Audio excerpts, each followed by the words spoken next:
प्रातः क्लास है 27/4/1966। बुधवार को रिकॉर्ड चला है तू प्यार का सागर है। बच्चों ने सुना, जो जन्म जन्मांतर गाते आते हैं, महिमा करते आते हैं, अभी सिर्फ बच्चों ने जाना है कि ज्ञान सागर है, वर्षा दे रहे हैं और उनकी मत पर चलना है।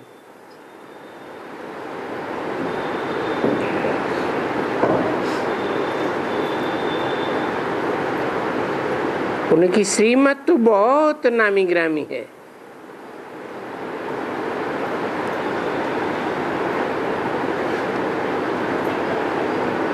काहे में नामी ग्रामी है? श्रीमद् भगवत गीता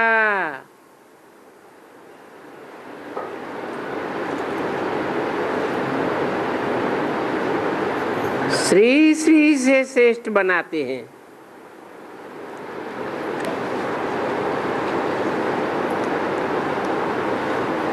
बनाते कौन है? शिव बाबा। किससे श्रेष्ठ बनाते हैं? श्री श्री से श्रेष्ठ बनाते हैं। श्री श्री अर्थात श्रेष्ठ ते श्रेष्ठ।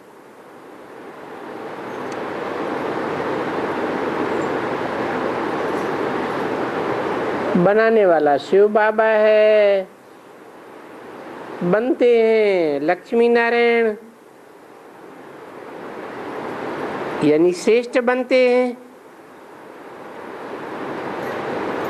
श्रेष्ठ ते श्रेष्ठ, क्योंकि ऊंचे ते ऊंचा भगवंत कहा जाता है।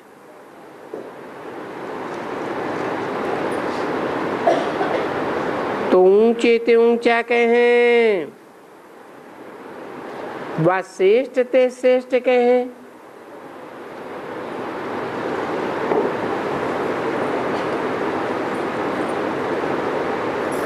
तो श्रेष्ठ ते श्रेष्ठ से तुम बच्चे श्रेष्ठ बनते हो। फिर श्रेष्ठ ते श्रेष्ठ नहीं कहेंगे।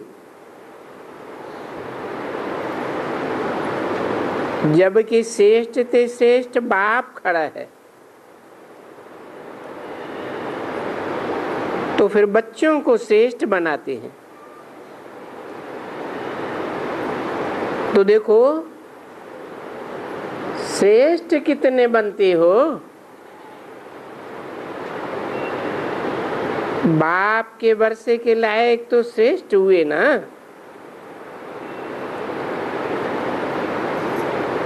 तो श्रेष्ठ ते श्रेष्ठ वर्षा देते हैं। जो बच्चे बिल्कुल अच्छी तरह से जानते हैं।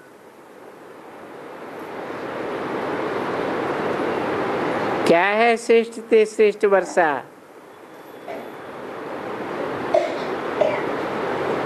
है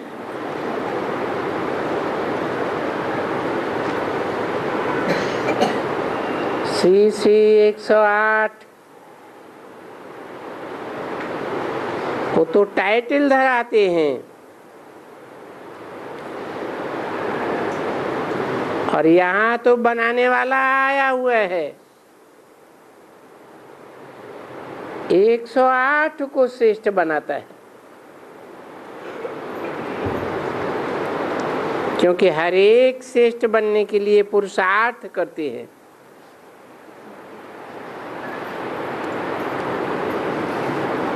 सो भी बच्चों को एम ऑब्जेक्ट प्राप्ति का पता है कि हम अभी बाबा से श्रेष्ठ बनते हैं, कि जो पुरानी देह और दुनिया का संबंध छोड़ते छोड़ते हम ऐसे बन जाते हैं। ये ज्ञान का काम है, बुद्धि का काम है, क्योंकि धंधा भी करते हैं, कोई मना नहीं करते हैं, परंतु साथ साथ में ये ज्ञान भी मिलता रहता है कि हमको ये जो कुछ भी देखने में आता है ये गोया थोड़े समय में होगा ही नहीं। ये जो दुनिया देखने में आती है नहीं होगी, और फिर नई दुनिया होगी, क्योंकि हम जानते हैं कि ये खत्म हो जाएगा। जैसे बाबा समझाते रहते हैं ना, नया मकान बनता है, पुराने के लिए समझ में आता है कि अभी है, ये पीछे नहीं होगा। तो ये भी तो ज्ञान है ना। बच्चे बैठे हैं पुराने मकान में, नया बन रहा है, और हम जानते हैं, अच्छी तरह से जानते हैं कि हम नए में जाएंगे, पुराना विनाश हो जाएगा। बरोबर बच्चे जानते हैं कि ये बाबा नई दुनिया रच रहे हैं, जिसके लिए हम तैयार हो रहे हैं कि तैयारी करके हम बाबा से पूरा वर्षा ले लेंगे। बाबा कोई मेहनत देते नहीं है, वो तो टीचर है, बाप भी है, टीचर भी है, सतगुरु भी है।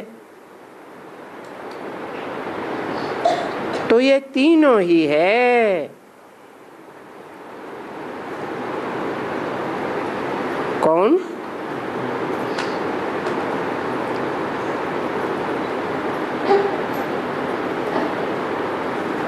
कौन है तीनों? शिव बाबा है अभी।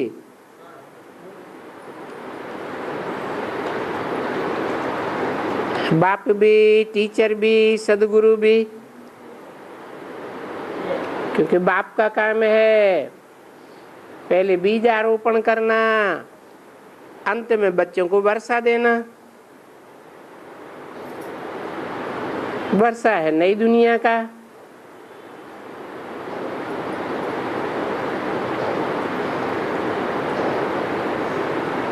ये काम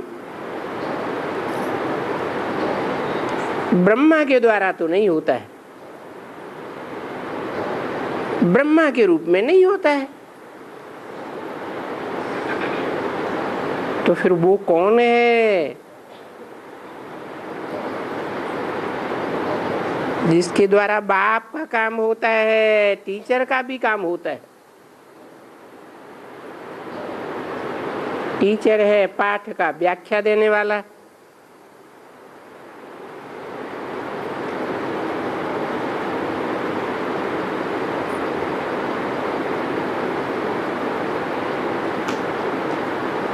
मुरली तो आई,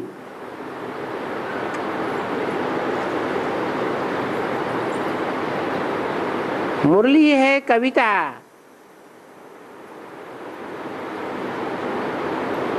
ब्रह्मा के द्वारा। परंतु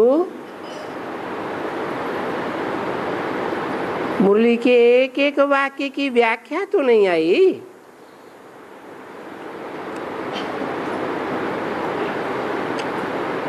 तो व्याख्या देने वाला वो टीचर भी है,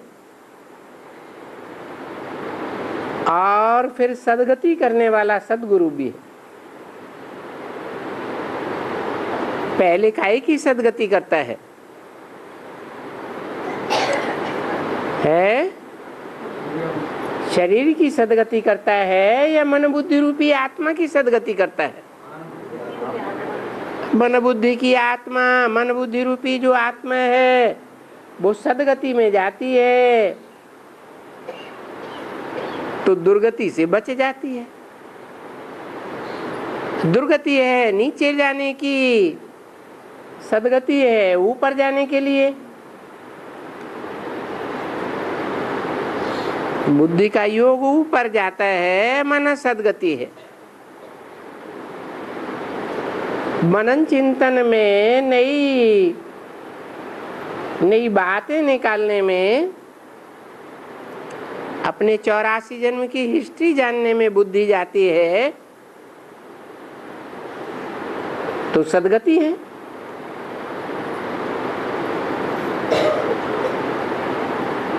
फिर कहते हैं तुम्हारी शरीर रूपी नैया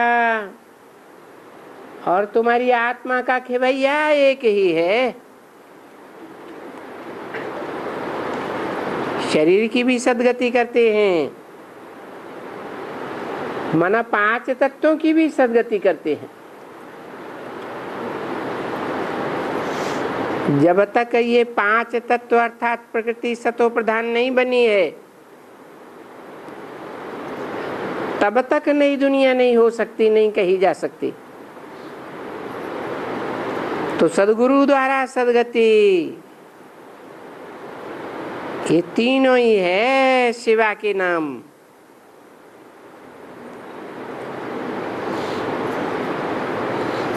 बाप अभी संगम में बच्चों का ओबीडेंट सर्वेंट होता है। टीचर भी तो, सदगुरु भी तो सर्वेंट, क्योंकि वो भी बच्चों को सुधारते हैं। तो ये बाबा ही है ना, और तो सदगुरु कोई है नहीं।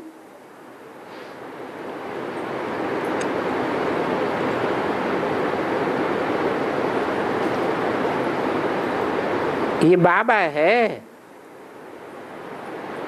क्योंकि इनको ही फुरना रहता है बच्चों का। जो बाप होगा उनको ही बच्चों का फुरना होगा ना। तो ये एक ही बाप है, इनको दोनों फुरने हैं। एक बाप को कभी 2 फुरने नहीं होते हैं कि मैं इनको पढ़ाऊंगा भी और फिर सदगति भी दूंगा। दुनिया में ये कभी किसी के पास होता नहीं है। ये एक ही बाप है जिसके पास ये फुरना है कि मैं जाऊंगा मीठे मीठे सिकिले बच्चों को फिर कल पहले मुआफिक जा करके अपना बनाऊंगा और फिर लायक बनाऊंगा। अभी रावण के बने हैं,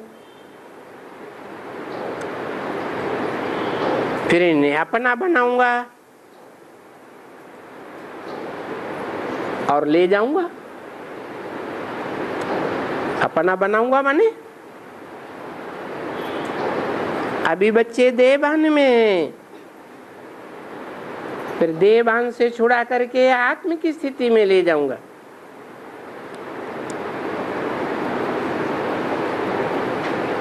वो गुरु लोग कोई लायक नहीं बनाते हैं। क्यों? क्योंकि वो खुद ही देह अभिमान में रहते हैं।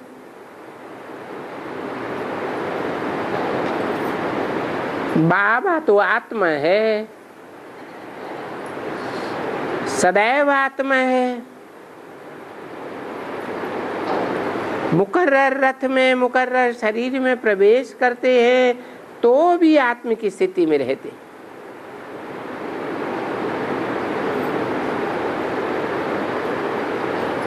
तो बाप ही बच्चों को आत्मा बनाकर साथ ले जाते हैं। देवान से छुड़ाते हैं,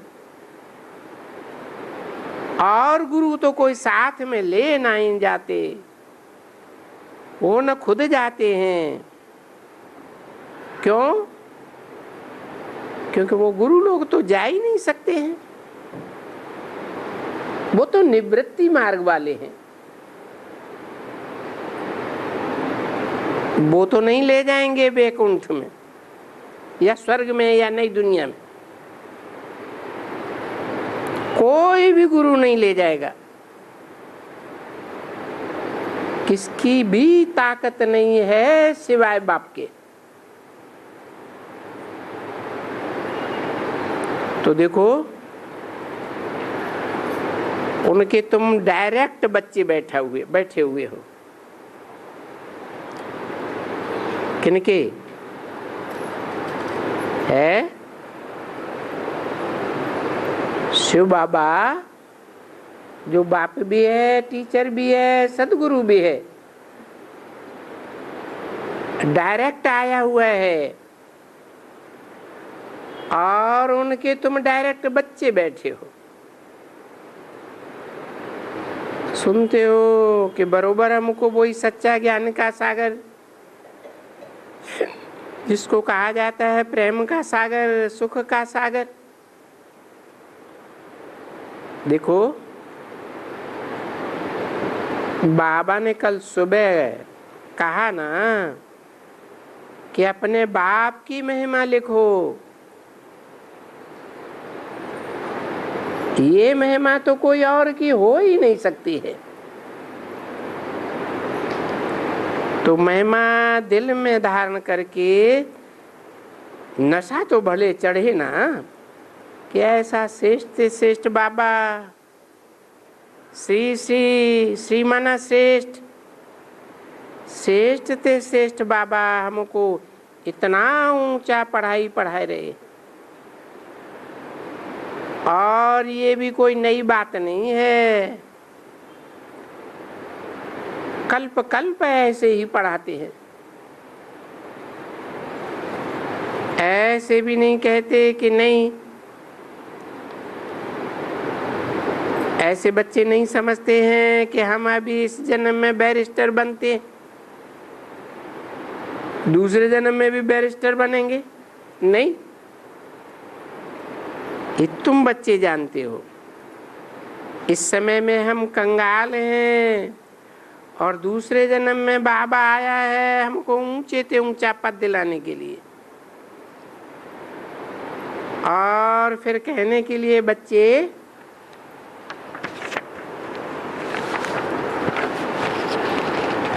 ये कोई नई बात नहीं है,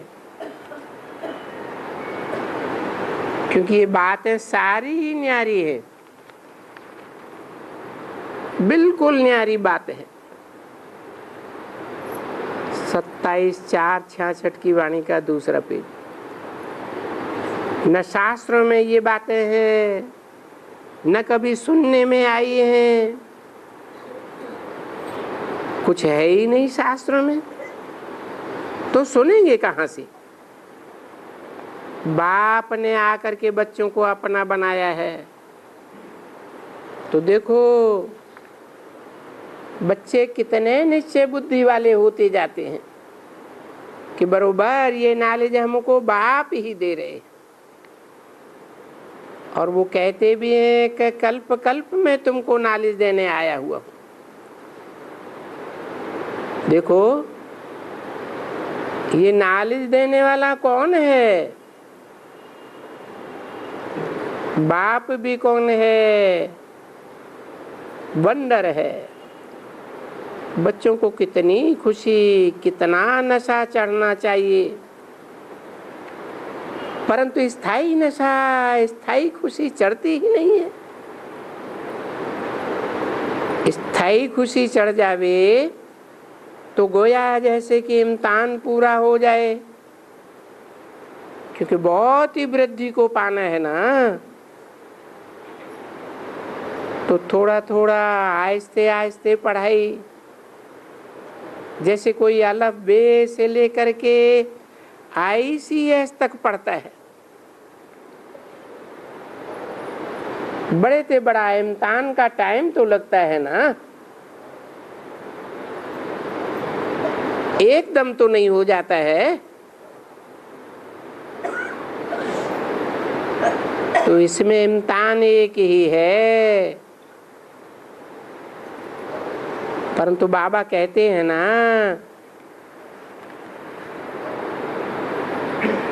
ये खाद निकालने के लिए ये जो तमो प्रधान, जिसको तमो प्रधान बनने में आधा कल्प लग गया, बल्कि और ही जास्ती लग गया,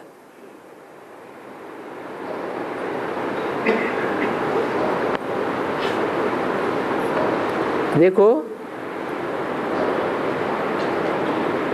सो गोल्डन एज से फिर सिल्वर एज आती है। तो हम ऐसे समय कहेंगे कि सतयुग में तो थे गोल्डन एज, पीछे त्रेता में जब राम राज्य है तब चांदी की खाद पड़ जाती है।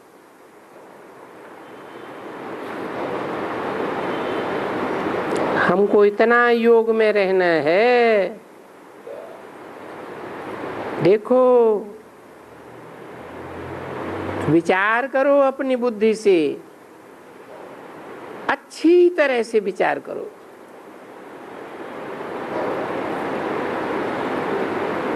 जो वो जरा हम भी होते हैं, नीचे होते हैं थोड़ा, 2 कला कम हो जाती है तो चांदी आकर के पड़ती है, तो जरूर कलाएं कम होती जाती है ना।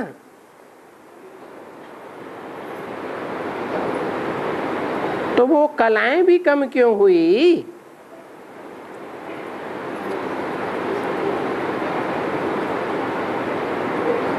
संगम में हम एकदम सतो प्रधान बने,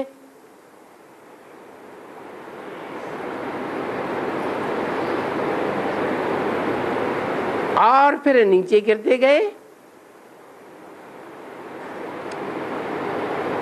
तो है भी ये युक्ति सतो प्रधान बनने की कि बच्चों को एक बाप को याद करते रहना है। जितना जितना एक बाप को याद करेंगे उतना उतना ऊंचे चढ़ते जाएंगे।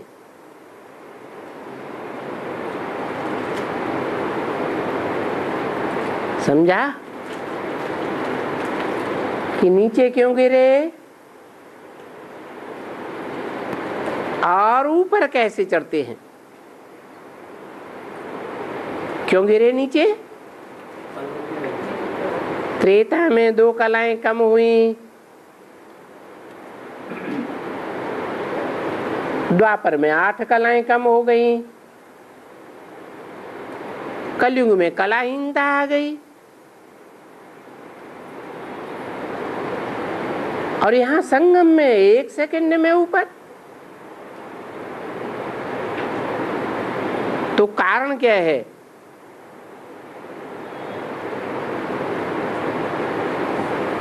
एक बाप की याद। जैसे स्कूल में बच्चों को दौड़ाते हैं, जाओ, उनको हाथ लगा करके लौटाओ।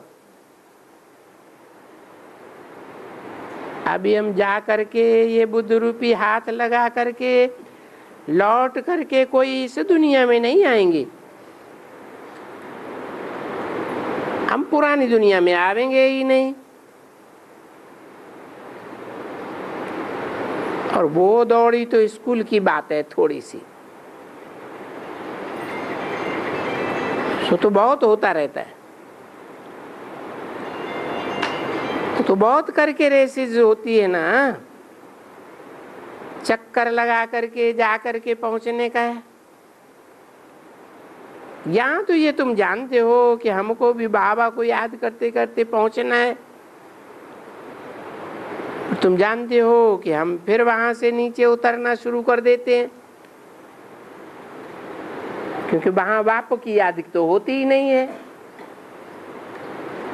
ज्ञान तो होता ही नहीं है। तो देखो ये भी रेस होती है,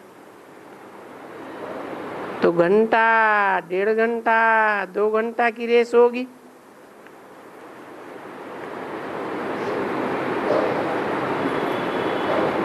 भले कितनी भी बाइसिकल जा करके 2, 4, 10 बारी चक्कर लगा करके आवे, पर ये तो देखो यहाँ तुमको कितनी रेस करनी पड़ती है, पहुंचने में कितनी रेस पहुंचने में कितनी लगती है, और लौट कर आने में कितनी देर लगती है। रेस करने में हमको यहाँ संगम में 1 जन्म लगता है। इस जन्म का जो भी बाकी समय है, फिर वहां से लौट कर आने में इसी जगह पर देखो कितना 5000 वर्ष लग जाता है, क्योंकि फिर तो नीचे ही उतरते रहते हैं। क्या कारण हुआ चढ़ने का और उतरने का है?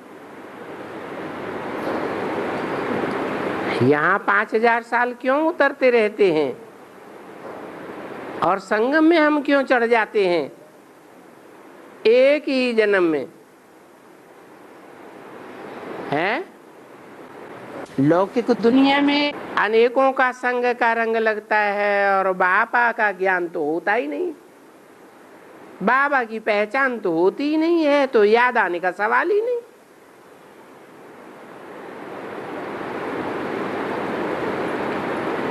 तो चांदी की, कॉपर की, लोहे की खाद पड़ती रहती है, संग का रंग लगता रहता है।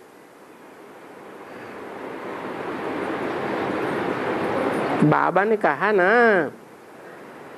चांदी थोड़ी थोड़ी पड़ती जाती है,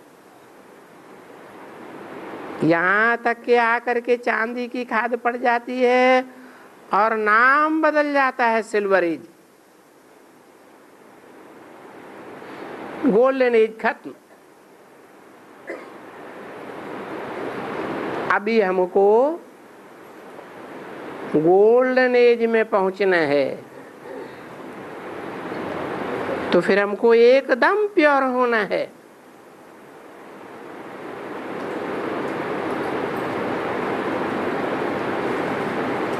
तो कैसे प्योर बनेंगे?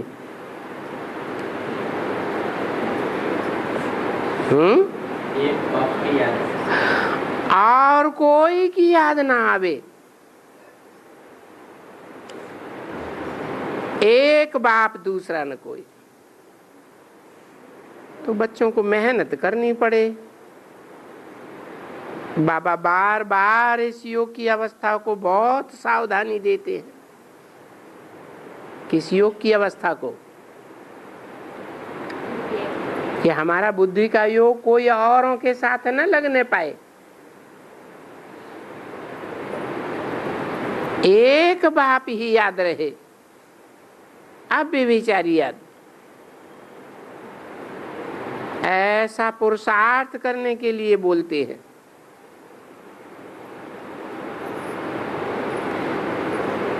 क्या करने के लिए? पुरुषार्थ या देहार्थ? पुरुषार्थ करने के लिए। पुरुष माने आत्मा, आत्मा की सदगति के लिए बोलते हैं।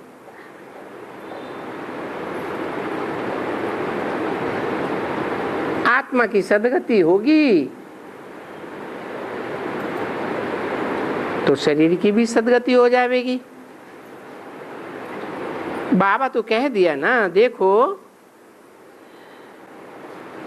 ये ज्ञान कितने लाखों सुन करके आए। बॉम्बे में प्रदर्शनी में गए, वहां कितने गए होंगे। अगर अभी भी प्रदर्शनी रखें तो बहुत आवे।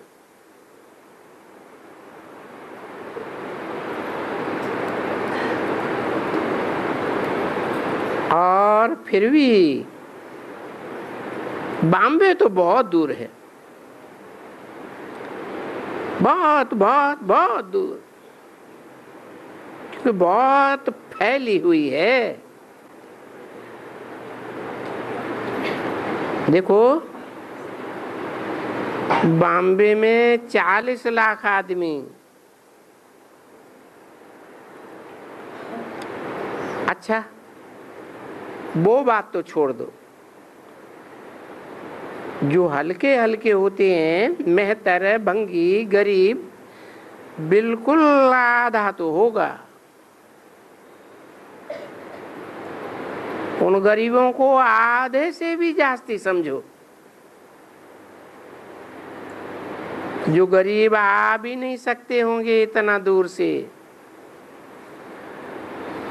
और वो गरीब आएंगे भी नहीं, यहाँ अंदर भी नहीं आवेंगे। बाकी में से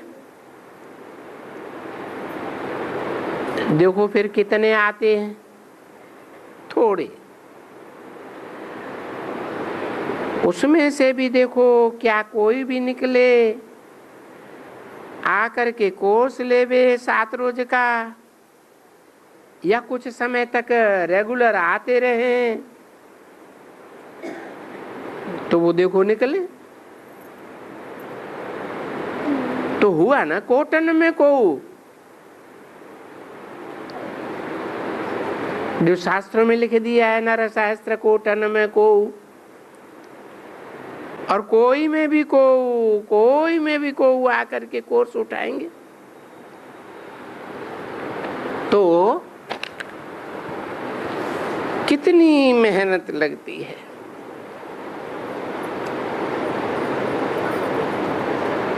सत्ताईस 466 की वाणी का 3रा पेज।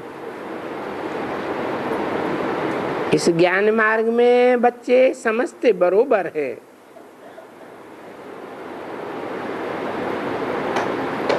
अभी ऐसा तो दुनिया में कोई करता ही नहीं है, कभी किसी को आता भी नहीं है। बाकी मनुष्य बल कितने भी बहुत होंगे, कोई में रिद्धि सिद्धि हो भी होगी, कोई बहुत अच्छी तरह से गीता बहुत प्यार से पढ़ते होंगे, जैसे आजकल की बच्चियां और बच्चे निकले हुए हैं, माइयां भी निकली हैं, गीता कंठ कर लिया है बहुत अच्छी तरह से। ऐसे बहुत होते हैं जो वेद उपनिषद ये कुछ थोड़ा कंठ कर लेते हैं, बस फिर जब कथा सुनाते हैं वेद और उन शास्त्रों से श्लोक उच्चारण करते रहते हैं और उनको ये समझाते रहते हैं, वो समझते हैं ये बड़े विद्वान हैं, बहुत बड़ा विद्वान है। जितना जितना जो अच्छी तरह से बिगर कोई पुस्तक निकल करके धुन लगाते रहते हैं, सुनाते रहते हैं, तो बहुत बड़ा समझते हैं। बोलते हैं ये देखो सभी शास्त्रों का विद्वान पंडित आचार्य है। तो पढ़ते हैं ना, मेहनत करते हैं ना, और मेहनत करते करते कंठ भी कर लेते हैं। ये साधु महात्मा लोग कोई शास्त्र लेकर नहीं बैठते हैं, अरे वो तो कथा वाले जाकर के अंदर बैठते हैं, रामायण फलाना करते हैं। वो याद कर देते हैं उसमें सब।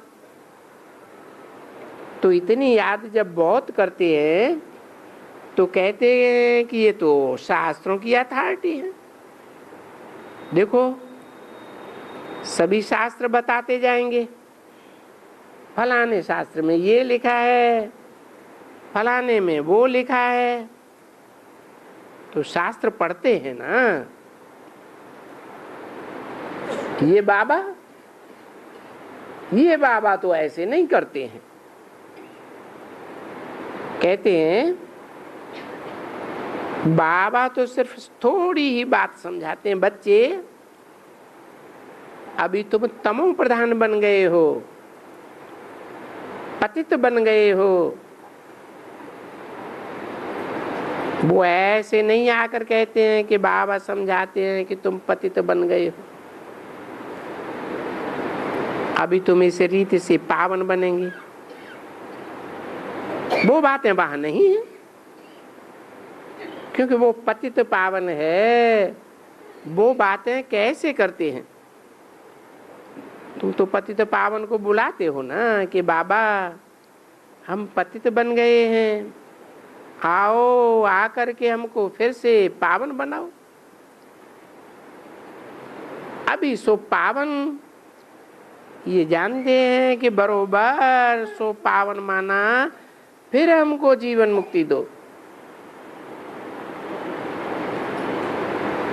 अभी हम पूरा जीवन बंध में आ गए। बाबा ने समझाया ना, सभी मुक्ति में जाकर के फिर जीवन मुक्ति में आना है जरूर। इसलिए है जीवन मुक्ति। परंतु जीवन मुक्ति के लिए बाबा ने समझाया है कि सब ऐसे थोड़े ही सतयुग में आवेंगे, सब थोड़े ही एक जैसा पुरुषार्थ करेंगे। सभी तो पुरुषार्थ कर ही नहीं सकते। नहीं, बहुत हैं, भिन्न भिन्न धर्म वाले हैं, बहुत हैं जो पीछे आने वाले हैं। धर्म भी नंबरवार आते हैं ना। तो देखो कितनी बड़ी बातें समझाते हैं। ये तो समझने की बात है, ये शास्त्र पढ़ करके औरों को सुनाने की नहीं है। ये तो सारी ज्ञान की बातें बुद्धि में रखना है बच्चों को अच्छी तरह से।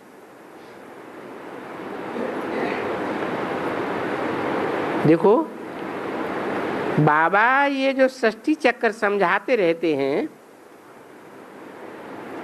षष्ठी के चक्कर को समझाना कोई मासी का घर है क्या?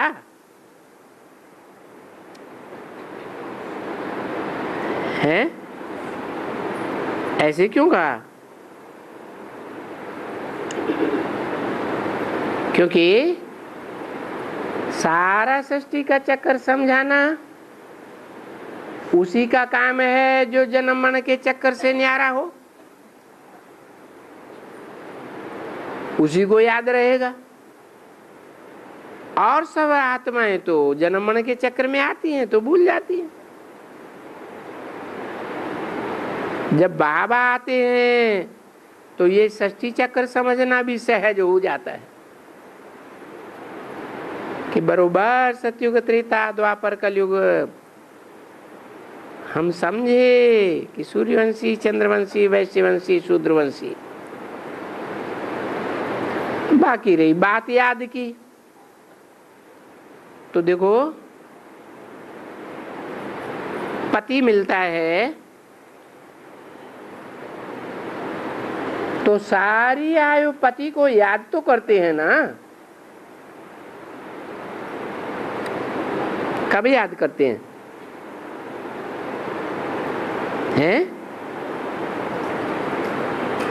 मिलता है तभी तो याद करते हैं।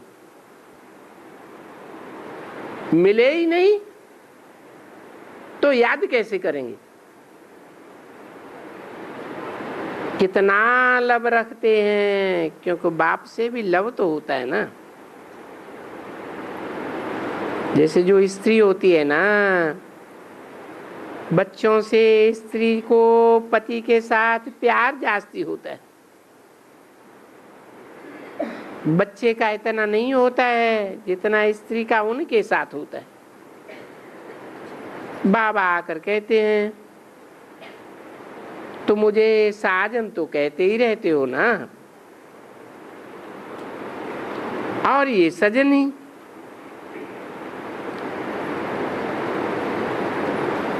वो तो तुमको दुर्गति में ले जाते हैं,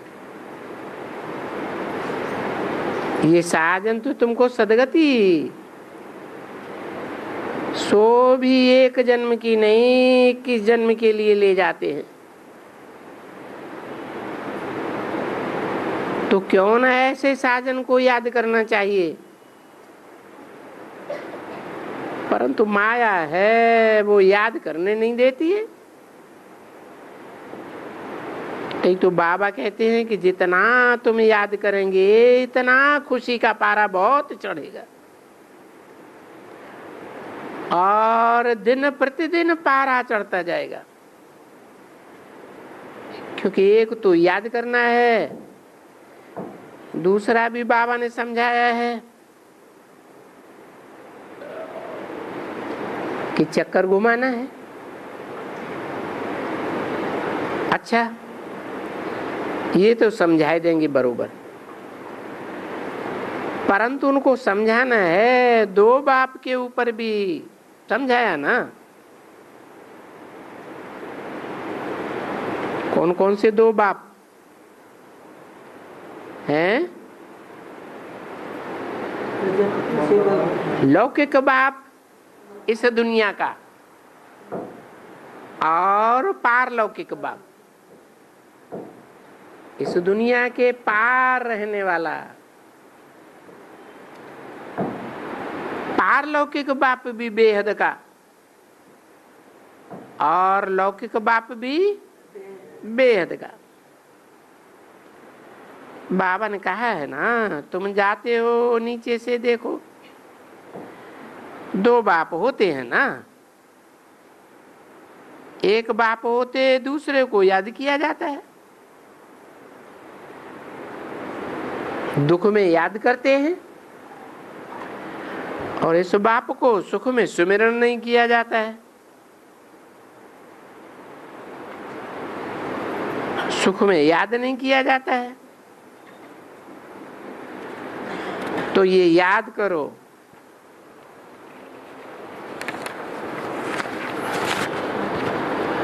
अच्छी तरह से याद करो कि 2 बाप हैं।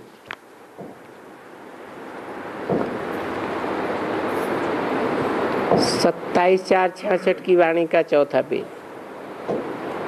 हमको जब दुख होता है तो उस बाप को याद करते हैं।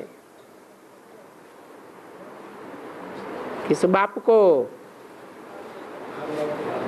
पारलौकिक बाप को याद करते हैं। अच्छा, फिर जब सतयुग में कहा जाता है तो उस बाप को कोई याद नहीं करते हैं। इससे सिद्ध होता है कि वो आकर के हमको इतना सुख देते हैं जो फिर 21 जन्म आधा कल्प हमको याद ही नहीं किया जाता है।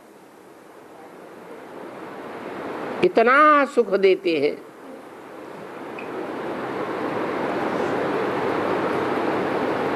ये समझ जाना चाहिए, बुद्धि में आना चाहिए ना। जो गायन गाया जाता है, सुख में दुख में सुमिरन सब करे, सुख में करे न कोई, ऐसे गाया जाता है ना। तो कहाँ का गायन है? संगम युग का गायन है। संगम युग में ही ऐसी 2 स्थितियां हो जाती हैं। अभी दुख है या सुख है? दुख की दुनिया है, तो याद किया जाता है। जब स्वर्णिम संगम युग हो जाएगा तो लक्ष्मी नारायण याद करेंगे? करेंगे? नहीं करेंगे।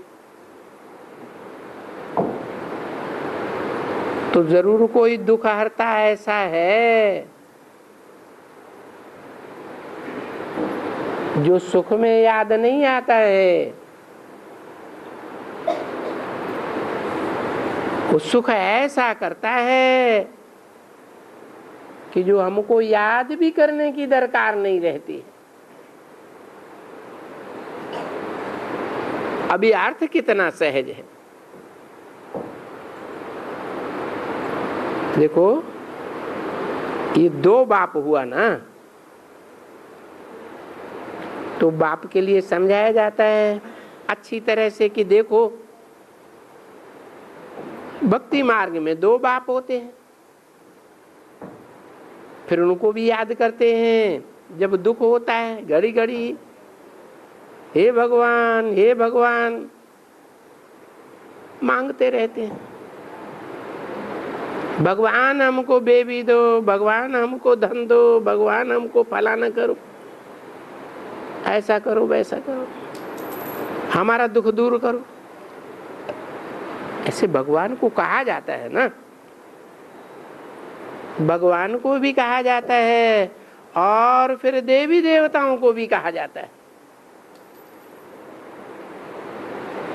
ये देवी देवताएं भी कोई दूसरे नहीं हैं, भगवान भी हैं और तुम भी हो उनके साथ। तुम भी तो अभी सबका दुख हरते हो ना, सबको ज्ञान देते रहते हो ना। पीछे फिर देवियों के पास भी जाते हैं।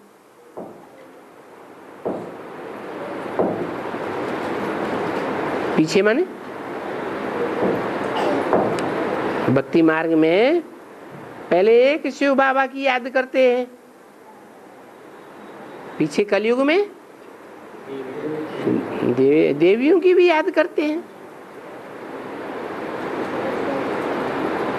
तो संगम युग में भी ऐसी शूटिंग होती होगी ना, कि नहीं होती होगी? बाबा के पास भी जाते हैं तो फिर देवियों के पास भी जाते हैं। इस संगम युग की बात है ना।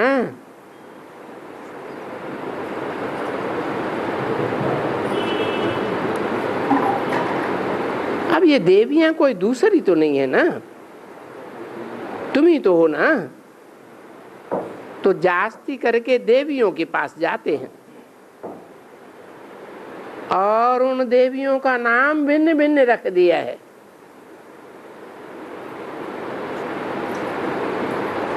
देवों का नाम भी भिन्न भिन्न रख दिया है।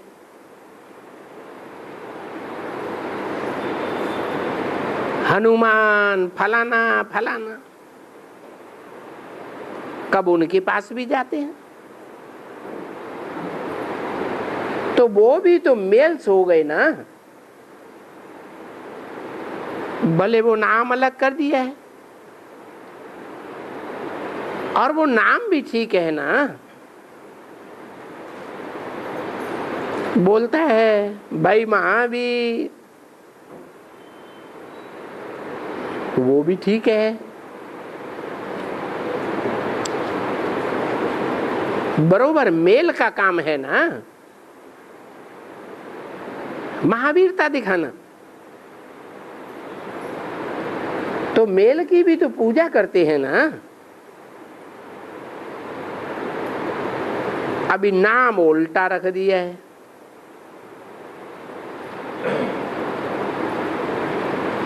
नहीं तो हैं बच्चे, क्यों नहीं?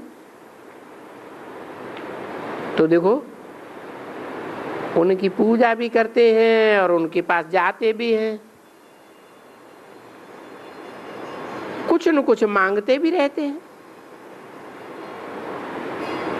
ये कौन फिर जाकर के मांगते हैं?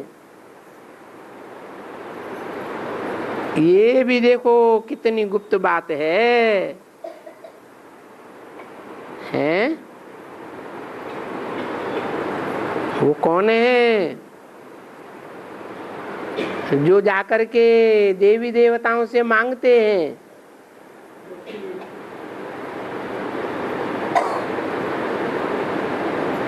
इसकी भी शूटिंग कहाँ होती है? संगम में ही तो होती है।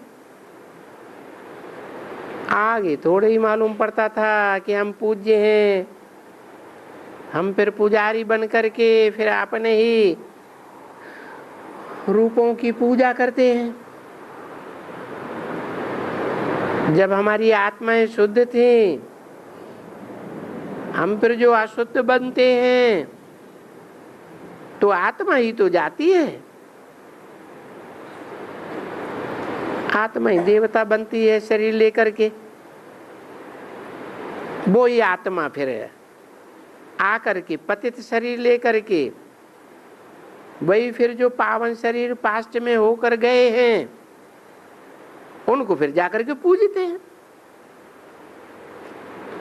इसलिए गाया जाता है आप ही पूज्य आप ही पुजारी। देखो उनका भी कोई कहने मात्र तो नहीं होता है कि हम खुद ही पूज्य कितना समय रहे, फिर हम ही पुजारी रह करके हम खुद ही अपने पूज्य स्वरूप को पूजने लगे। देखो ये कितना बुद्धि में बैठता है बच्चों को कि क्या वंडर है इसका, समझा ना? अभी हम जान गए ना बरोबर, सतयुग से लेकर के त्रेता के अंत तक हम पूज्य रहेंगे। पीछे हम वाम मार्ग में गए और पुजारी बन गए। त्रेता में भी हम ही जाते हैं, नीचे उतरते हैं, फिर हम ही आकर के पुजारी बन जाते हैं। अभी तुम अपने लिए समझो कि बरोबर हमने 21 जन्म पूज्य पने का जन्म लिया, फिर उनकी भी गिनती कर देते हैं। कोई 21 जन्म एक रस तो नहीं रहते हैं ना, अवस्थाएं तो नीचे उतरती है ना। 21 जन्म हम बरोबर पूज्य थे और जन्म बाई जन्म नीचे उतरते उतरते अब ये हालत हो गई। अच्छा, जब पुजारी बनते हैं तो पीछे गिरते भी रहते हैं और अपने ही देवताओं को पूजते पूजते फिर देवताओं को तो क्या, फिर मिट्टी को, भूतों को भी पूजने लग पड़ते हैं। उनको कहा जाता है तमो प्रधान भक्ति।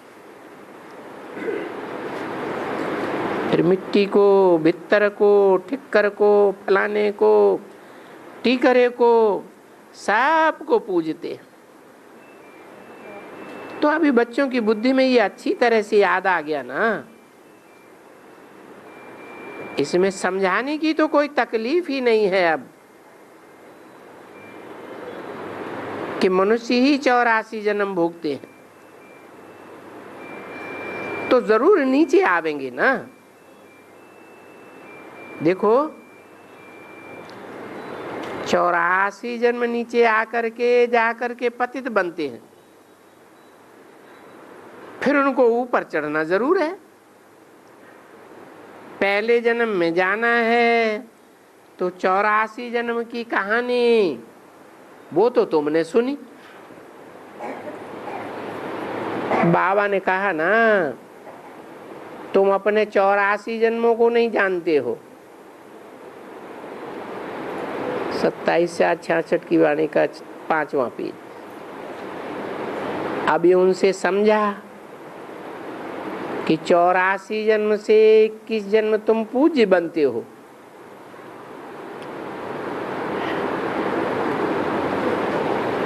पीछे तुम बाकी 63 जन्म आकर के पुजारी बनते हो। ऐसे ऐसे बनते हो ना,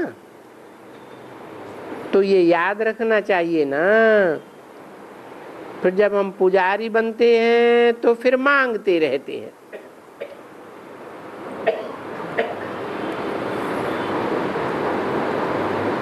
शूटिंग कहाँ होती है?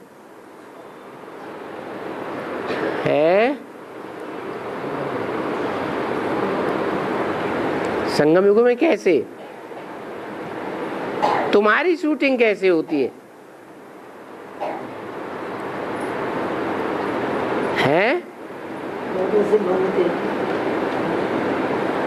तुम कहेंगे बीके वालों के लिए।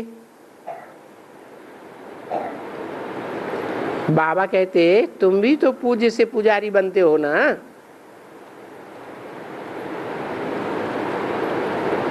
हमारी मांग, फिर जब बाप आते हैं इतनी ही मांग पूरी करते हैं जो 21 जन्म हमको फिर कुछ भी मांगना नहीं पड़ता है।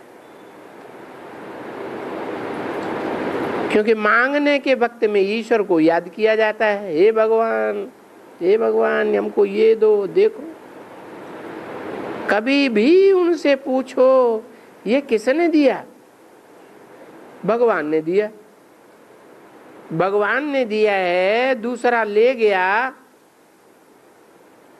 तो ले गया, फिर अफसोस की तो बात नहीं होनी चाहिए है।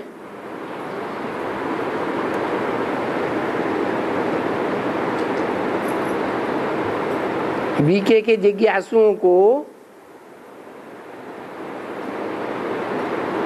बीके जब जाते हुए देखते हैं कि गए कोई ले गया, तो उनको अफसोस होता है या नहीं होता है? होता है। जब उनके पास आए थे तो क्या कहा? भगवान ने दिया। भगवान ने दिया और भगवान ने ले लिया, तो अफसोस क्यों होना चाहिए? अरे ले गया तो ले गया, फिर इसमें अफसोस की क्या बात है?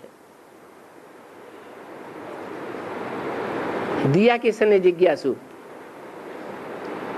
है। जो बच्चे बीके में बढ़ते रहे, अच्छे अच्छे बच्चे, वो किसने दिए? भगवान ने दिए। फिर कौन ले गया? वो बच्चे एडवांस में गए तो भगवान ने ही ले गया ना। तो अफसोस की तो बात ही नहीं।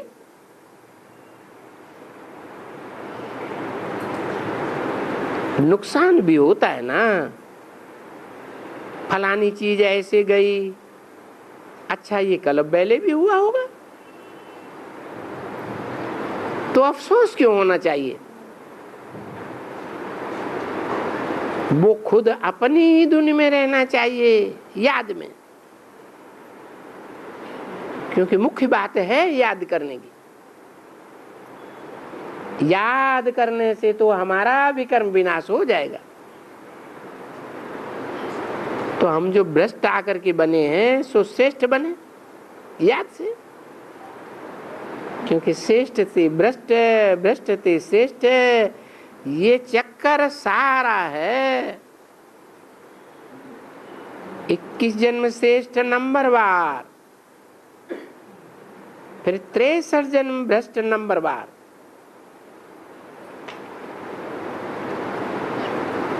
पहले अच्छे भ्रष्ट, पीछे महाभ्रष्ट, ऐसे जाकर बनते हैं ना। तो समझने की बात तो बहुत सहज है ना,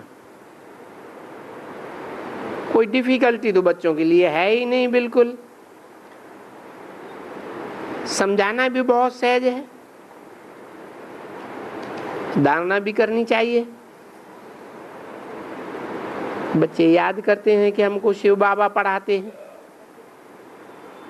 किसको पढ़ाते हैं?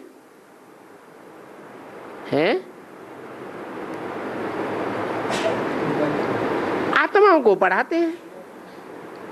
देह अभिमानियों को तो पढ़ाते नहीं। हम आत्माओं को हर एक को ये बात धारण करनी है और फिर हमको ये बात दूसरों को सुनानी भी है। अपने जो भी पहले पहले स्नेही है उनके ऊपर भी कोशिश करनी चाहिए, क्योंकि जो कोशिश करेंगे आप समान बनाएंगे तो दोनों की गिट पिट जरूर पहले होगी। क्या कहा है? किसकी बात बताई है? अरे जब बीके में आए थे तो पहले पहले स्नेही कौन हुए? बीके वाले हुए ना। तो जो हमारे पुराने बीके वाले स्नेही हैं, कोशिश करनी चाहिए ना उनको निकालने की, क्योंकि जो कोशिश करेंगे आप समान बनाएंगे तो क्या होगा? पहले दोनों की खिटपिट होगी। हो रही है कि नहीं? हाँ।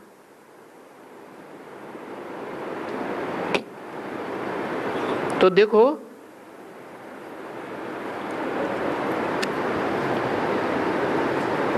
लौकिक दुनिया में भी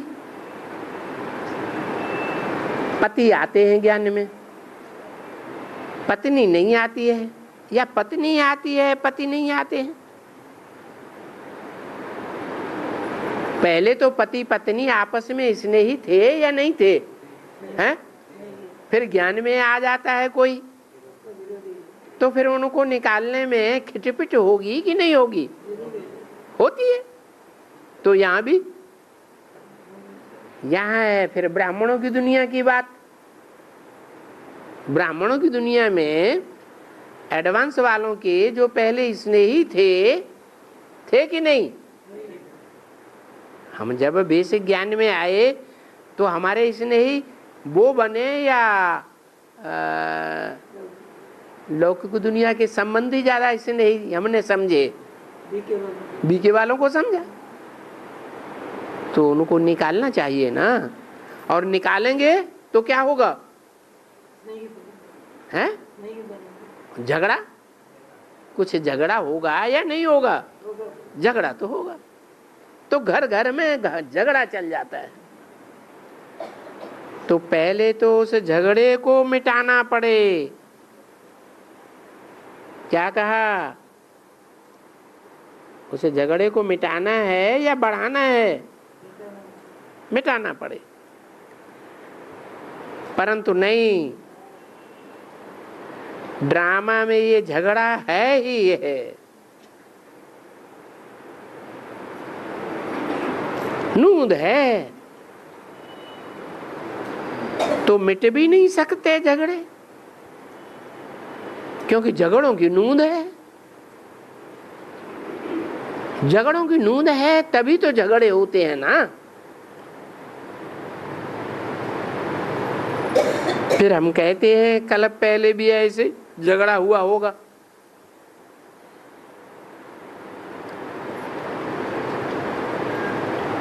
पति नहीं ये ज्ञान लेते होंगे तो भी प्रेम से अगर अच्छी तरह से बच्ची बैठ करके उनको समझाए, जो समझू बच्ची है, तो कोई कोई अच्छे भी हो जाते हैं।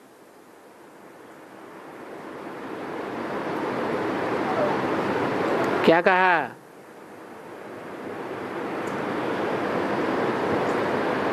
कि वो झगड़ा करे तो हम भी झगड़ा करने लग पड़े। कहीं कहीं बहुत स्त्रियां अपने पति को ले आती हैं, चल करके पूछो, देखो, सुनो, बाहर की दुनिया की बातें हंगामे मत सुनो।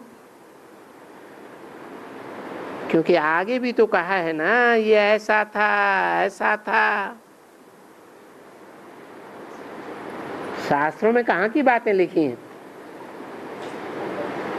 कृष्ण के लिए कहा है ना।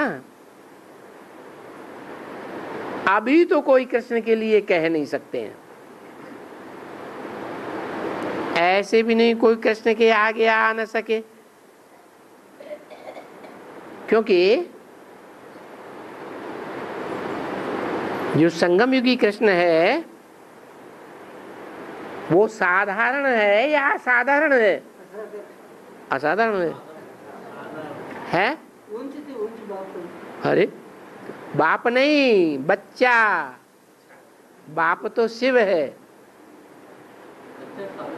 शिव गुप्त है, इन आंखों से देखने में नहीं आता है। और बच्चा भी अभी गुप्त है या प्रत्यक्ष हो गया? जन्माष्टमी हो गई प्रैक्टिकल में, शिव जयंती हो गई नहीं हुई, महाशिवरात्रि तो अभी होनी है ना। तो साधारण रूप है ना, इसलिए एक कृष्ण की अगर ग्लानि होती, ये भागता है, तो है भी ये भगाने की बात, और तो कुछ बात नहीं है। ये कृष्ण के लिए ही कहा जाता था कि कृष्ण ने भगाया है। अभी भी शूटिंग हो रही है या नहीं हो रही है? हो रही है। तो भी भले भगाया भी, तो और ही सब घर बार छोड़ करके कृष्ण के पास आ जावे।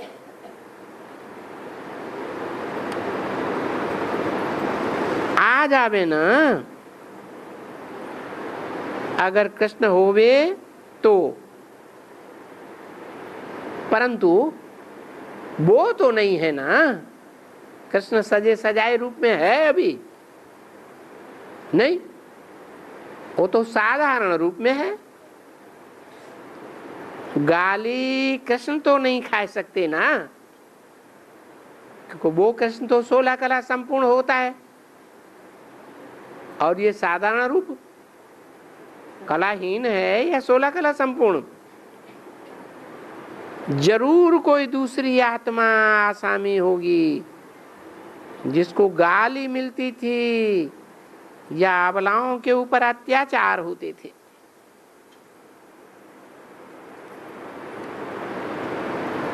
कौन हुई दूसरी आत्मा? है कृष्ण तो सतयुग में जन्म लेगा, ये दूसरी आत्मा कौन आसामी है? जिसके कारण अबलाओं के ऊपर अत्याचार होते थे। नहीं तो कृष्ण के साथ बनने से अबलाओं के ऊपर अत्याचार क्यों होते? अगर कृष्ण होता तो हम खुशी से उसके पास जाते। माताएं अभी भी कृष्ण के पास दर्शन करने जाती हैं, सो अगर उनको मिल जाए तो और क्या चाहिए। परंतु ये हो कैसे सकता है? कृष्ण के पास आकर के कोई घर में भी नहीं जावे,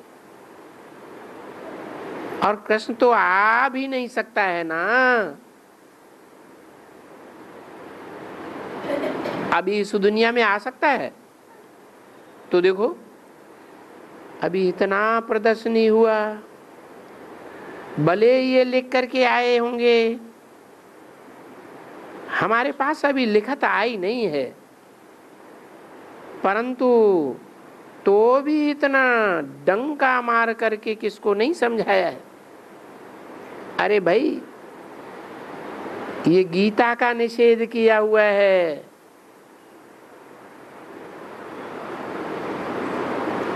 गीता खंडन की हुई है, इसलिए ये भारत की बुरी गति हुई है।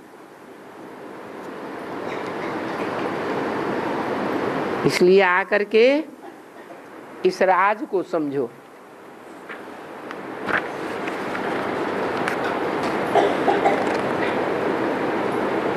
जो अभी तक इतनी जोर से डंका नहीं बजाया है। 27/66 की वाणी का 6ठा पेज।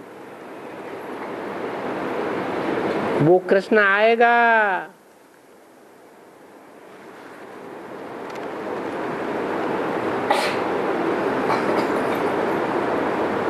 डंका बजाने आयो, खलक तमाशे आव्यो। तो देखो ये खलक आती है ना, तमाशे आते हैं। ये तमाशा यही है। तो वो तमाशे की बात समझते थोड़े ही हैं। शिवरात्रि में ही कृष्ण की रात्रि भी मना देते हैं। क्यों? क्योंकि बाप का जन्म और बच्चे का जन्म इकट्ठा है। जन्म माने प्रत्यक्षता रूपी जन्म।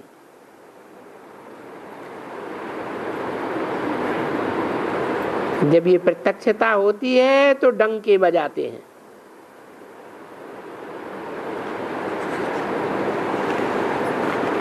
ओम शांति।